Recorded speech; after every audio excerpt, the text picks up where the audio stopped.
just a couple of days away from getting this thing kicked off, and done a good job tightening up a few things, but there's not a whole lot more really to talk about. We just got to keep doing the work, kind of finish up our final preparations, and the last couple of days before a game are really important for us. Just mentally making sure we get everything on the same page and everybody dialed in, and had a good week of practice. We'll try to finish it up the next couple of days and get ready to go and play well on Saturday. So that's really about all we got for updates there. Have y'all do you have in mind right now how the running back rotation is going to work, or is that going to be like a quarter by quarter thing? It's kind of week to week and quarter by quarter, I think, a little bit. Those guys, you'd expect Draylon to go out there first, just kind of the body of work from throughout spring, fall camp and everything. But, it's a good problem to have. You got 4 guys who have played really well. And, I think every game the plan is to try to get them in there, get some touches and get them going a little bit. And then you just kind of ride the hot hand that day, and you just kind of stick with it and see, that'll be probably week to week, who ends up with more carries and things like that. But, they've all got different strengths and weaknesses, whether that be, knowing, understanding, and executing pass protection. Some of them are a little bit better in space and things like that. So, as we go, we'll try to do a good job and get them in position to do what they do best. But, the way we play, mixing it up, with the different formations and sets and play type, they got to be able to do a little bit of everything. So I think it'll just be kind of week to week, and we'll kind of, once we get somebody hot, we'll try to ride that a little bit longer.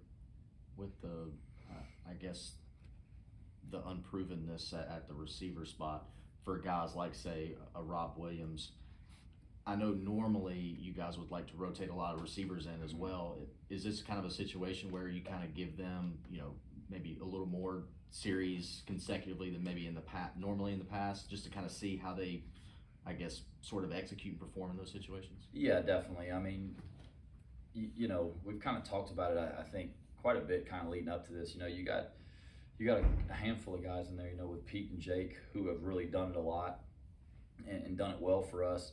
And then, Rob, from fall camp all the way through this point, has really been probably the most consistent at X. But we like all the guys that are behind them. We feel like those guys are going to be good players. I just think that you kind of got to ease them into it a little bit, and you rely on the players who have made plays in the past to go out there and go do it as these guys come along. I think Harvey has really, the game plan stuff has narrowed down, and that's helped him tremendously. Tavion does a lot of really good things out there, but you keep going back to it. I mean, Dalen and Jaden and Charles and Colbert, I mean, those guys have all had their moments here in camp. So I expect them to play really well, but I think you do have to kind of ease them into that situation. A few years back when we were really young, we didn't have the luxury of doing that. We had some older guys that got banged up, got hurt early, and then you just kind of had to throw them all in there and figure it out. This year we've got a little bit, we're set up a little bit better than that, in that we do have some experience. So yeah, it's probably not where it's like, hey, you guys are all even thirds. That's definitely not the way that we see it right now. Hopefully at some point you start to feel that way, but right now you got to make sure that the guys that need to be in there are in there to start the series in critical situations, and those other guys, they're gonna earn that as the season goes on. They'll get enough time to do that. Trayvon had some big plays in the spring game. How did he kind of progress through camp, and where is he right now? He's a guy that we've always, really been excited about, like ability-wise, and you always felt like, man, like he kind of keeps flashing a little bit, just kind of maturity-wise and figuring things out off the field and kind of how everything works and learning how to be a pro and how to approach it a little bit is what took him a little while. Kind of similar to what we talked about with Rob a little bit. And then this spring he had a lot of moments, right? In the spring game had some really good flashes there, but I wasn't ready at that point to say that he was ready. You are what you consistently do, right? And I say that a lot. And to that point, he was turning the corner. You go through fall camp, and we actually moved him from X to Z because we're sitting there looking at X, and you're like, okay, well, you got Rob who's playing really good, and Tavion and Harvey, and then, we're not even talking about Kadarius Wade. That guy's going to be pretty special too. So he said, well, he's a little older, physically more mature. He's been in the system for a while. Let's move him to Z. That'd be the best chance for him to be able to contribute this year, and he hit the ground running with it. So he's in a position now where, I expect him to play, week in and week out, and I think he's a guy that probably could surprise a lot of people by the end of the year with his play.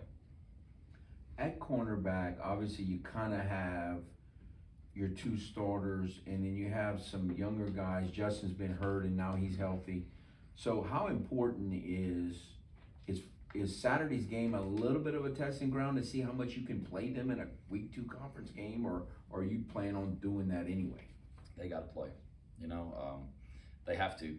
They're what they've done throughout the summer and fall camp. We feel really confident in those two guys that are behind them. Glenn, we should get Glenn Brown back next week. He's kind of working his way back into it. He's looked really good too, and that's a veteran that's played a lot. But you got to remember, we have Amir that we were comfortable moving Amir to star, who's played corner for us in games because we feel like these guys have elevated their play to that level where we're comfortable doing that. And, these guys have to play, and we have a lot of confidence in them. Both extremely talented. They're young players, but they've really done a great job, and they've shown us that, we can put them out there. We need to put them out there, and we will put them out there because they've earned that. I say it all the time. If you think you're going to be able to play a corner out there for 70, 60, 70, 80 snaps a game, and him play full speed and play really well, I just don't think that's going to happen. Is it going to be 50-50? Well, probably not. Early on, but they're going to get significant snaps, and you don't have a lot of time to kind of figure out. Every game matters. We all know that, but conference games, or double. Those matter. For what you want postseason. So you got to figure it out quick, and so those guys have to play. But again, we're confident and expect them to play really well. Is Justin similar to Caleb in terms of the kind of cornerback he is and skill set? No. Or how would you compare him? It's kind of a little bit more like Trey, a little bit, Amos, and like the size, length, movements, things like that. But he's a field guy. He's big enough to be a boundary corner. But they're both probably better as field corners where they're out there in space. And that's where we have him at, and I think that's where he's the most comfortable. I think his length is not quite, what Caleb is. He's kind of in between that, but he's not quite as thick built as Caleb either. So he is a little bit more of a field guy. Shadwell is a guy that, him and Agu are similar physical, build structure-wise. But Shadwell's just a little bit better in the boundary, a little more physical in some of those things, fit and run, jamming, doing all those things in the boundary and recovering and playing. So corner, field corner and boundary to us are kind of two totally different spots a little bit in the skill set that it requires. Now, obviously, you want guys that can do both. That's what you always look for is position flexibility, but their skill sets kind of fit a little bit, differently, which is good. That's what we need.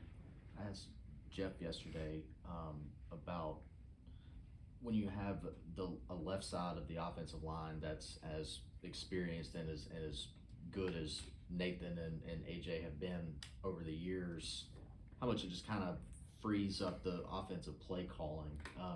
How much does it do that when you've got two guys on the left side that have been doing what they've been doing? Just generally speaking, I think when you feel like you have made the progress that you have on the offensive line, just in general, you feel a lot better about going into a game. You feel like, okay, if you end up in 2nd and 10, you can recover from that. Last year, for us, that was kind of one of the deals, especially early in the year when we were kind of struggling to run the ball effectively. Number one, we weren't converting enough in short yardage situations on 3rd and 4th and short. Those you should be 80%, and we finished the year 70, over 70-something%, but we got better as the year went on. Early, it was not very good. And then, 4 to 6 range, we were really good. We were 65%, which is way above the average. And then you get to 7 to 10, and we're not very good there. No one's very good there.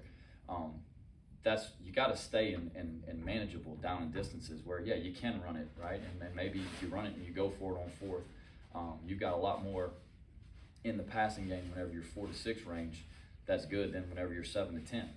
It's just kind of natural that way. So, you feel like, yeah, maybe you can take some shots early in the down, and if you don't cash, okay, well, you're 2nd and 10, but you feel like you can recover and get to manageable down in distances and things like that. So, having the experience coming back is really good for us, because, the guys that we had last year, they had experience in different spots, not a lot of time together, and certainly that's something that took us a little while to gel. So, those guys, yeah, you feel a lot better about really just about being able to go play ball, you know, and not playing first down to make third down manageable. You know, you can play first down to play first down, and try to, you know, maybe throw it more, maybe take a shot, you know, maybe do some things that are a little bit, you know, maybe not quite as safe, I guess, if you will, you know, to get in yards and to get to second and medium where you get to third and short type of deal. So yeah, I mean, that's we expect them to play well so we can run the offense the way we want to do it.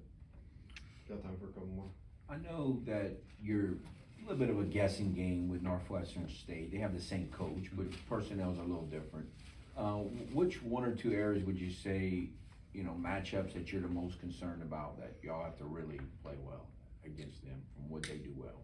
Well, you know, I think if you start with our offense against them, they do have a lot of experience back on their front, right? Between the D-line and the linebackers, they've got a lot of experience in that front seven. So that's a good thing for them. On the back end, it kind of, I don't want to say concerns you, but it's, you don't really know what they've got coming back. There's so many new guys in there. So, you know, how do you match up, you know, in man coverage? You know, maybe you feel good about what you matched up against last year, but I mean, shoot, they're completely new back there. So, you know, that's something that you got to kind of figure out. You know, I expect, you know, their strength up front will be, you know, we need to go handle that and play well up front, which will be a good thing for us to have to block a good front that's active, that does a lot of stuff. And you got to win some matchups on the back end, you know, and that'll be kind of the thing is, you know, are we able to create separation? Are we getting open? You know, or are we struggling, you know, in the pass game to be able to get open? And they're going to challenge you and play a lot of man coverage, or traditionally that's what they have, right? So you got to win those matchups, and you know, there's not a lot of scouting report on what's coming back, truthfully. You know, for us on defense, you know, I think they do a really good job of putting the players that they have in position, you know, I know it sounds redundant, but put him in position to make plays. You know, they've got a slot receiver that's really shifty and crafty, and they're going to put him in the RPO game where he's in the run. You know, you got a player in conflict, and if you fit this way, they're going to throw it to him and try to get him in space and go. You know, their backs, they don't have big bruisers. That's kind of not how they're built, you know, even up front. So they do a lot of things where they'll RPO off of some slow developing runs and things like that. And if you don't fit it right, they'll be patient, they'll bounce it, and they'll get in space and go. They do a lot in the pass game, throwing it to them. So, you know, they do a good job of getting their players in position to play well. You know, they're active with their defensive line. It's one of the strengths of what they've got right there. They've got a couple linebackers, a star and a linebacker returning that have played a lot. You know, those guys are active in the fits and things like that. So, you know, overall, I mean, we know a lot of those guys, and, you know, have a lot of respect for them. They do a good job. You know, they make sure that their players, they have schemes that fit their players, and that's what you try to do as a coach. Tyler Guidry, a guy that's been here for a long time, what have been specific areas that you've seen him take strides or just continue developing that has you confident in what he's bringing to that defense this year? I mean, just overall, I mean, he's just grown in every area of it. You know, I mean, Tyler got here, and he's a player we're really excited about out of high school. And, you know, he ended up kind of falling behind some, like, really good players. You know, like Chauncey Manak, I mean, he was a pretty unique player in this league. You know, and then we ended up moving Dre out there because we felt like we were maybe could play some more D linemen inside. And it just kind of, you know, some of those things just kind of didn't work in his favor, and it's just part of it. Last year, his role grew on defense, you know, as a backup in certain situations. But for him this year, you know, you talk to guys all the time, right? And like guys like Tyler are like guys that you're really proud of because they get it. You know, the whole work while you wait mentality. You know, I mean, he could have easily, you know, jumped ship and went somewhere else and just, you know, said, oh, I'm getting screwed here, or I'm not getting opportunity, whatever the case might be. However, he maybe felt it sometime, but he never did that. Like, he found a way to matter to this team every day. He was on scout team early on. Then he starts playing on special teams. That's where all his reps came from, on special teams. You know, he takes reps at wing on field goal because he wants to play and he wants to help this team. And that was his role for a while. Last year it grew a little bit, and then this year, you know, he's a starter in Sam, you know, and he's going to play, you know, at Jack. I know he's not on there, but he's going to play a whole lot at Jack. You know, we just kind of split it just for the roster part, for the depth chart piece of it. But, you know, I mean, the guy's going to have a huge role for us, and it's a testament to him just putting blinders on and just working every day and saying, man, I'm going to work through it, and I'm gonna end up getting what I want. And, you know, for him, I couldn't be happier for a guy like him to be able to go out there and play a really significant role for us because our kids respect him, our coaching staff respects him, And I mean, the guy's earned everything he's gotten. You know, he had to do it the hard way, and I appreciate that. I respect that about him, and you know, that's kind of that's what makes this thing fun. You know, you got guys that do it the right way, and he'll get what he deserves this year. Des, any qualms about making sure Ben doesn't try to do too much with his legs at all on Saturday night, or is it just kind of like, hey man, just go do you, play ball? I told Ben I was not going to play him if he couldn't do everything that makes him him. And whenever he plays with his legs, that's when he plays the best. So, you know, he and I had a lot of really candid conversations where we sat there, and, you know, he wanted it to happen faster than it did, which I get, you know, I totally understand. But my message to him was that it's not fair to him, it's not fair to our team, especially when you've got other guys that I know can go out there and go play really well. You know, if Ben's not 100%, then yeah, I mean, these other guys are a better option. So for us with him, the thing was, if you can't do it all the way you need to do it to be successful, then we're going to wait. And he's been able to do it all, and he wants to do it all. You know, the only thing I worry about is the guy being a little bit too excited coming out the gate. You know, if you've been spending time with Ben, he's got a little fire in him, and he'll come out. You know, he'll come out pretty hot. So that's the only thing I worry about a little bit, is trying to get him to calm down for pregame. But no, I have no issues with it, no reservations about it. In my mind, you know, you go back to some of those games last year, and his grittiness and his ability to run, and his willingness to run in tough situations, won games for us. So, you know, that's who he is. That's a game he's got to play, and we're gonna let him play it. Thanks, Coach.